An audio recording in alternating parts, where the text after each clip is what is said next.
ఆచార్య చాణక్యుల వారు ఏం చెప్పారంటే, ఈ సంస్కృత శ్లోకం యొక్క అర్థం ఏంటంటే, ఎలా మరియు ఎలాంటి మాటలు వ్యక్తిని పనికిరాని వాడిని చేస్తాయి.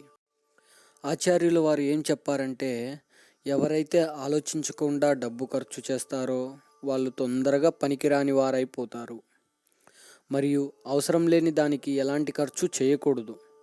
వ్యర్థమైన ఖర్చు చేసేవారు ఎవరైనా రాజా మహారాజా కానీ అయితే వారు కూడా పనికిరాని వారైపోతారు.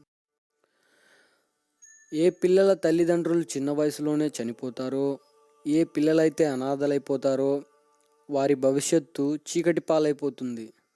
అనాథలు కూడా చాలా తొందరగా పనికిరాని వారైపోతారు.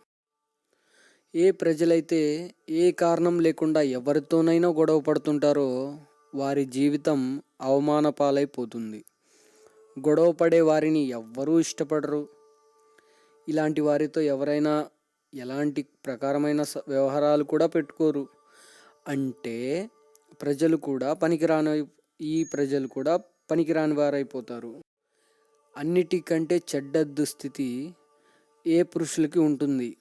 ఎవరైతే ఎక్కువ మంది అమ్మాయిల వెంట పడతారో మరియు చాలామంది అమ్మాయిల ముందు వెనుక తిరుగుతుంటారో ఇలాంటి ప్రజలు తొందరగా పనికిరాని వారైపోతారు.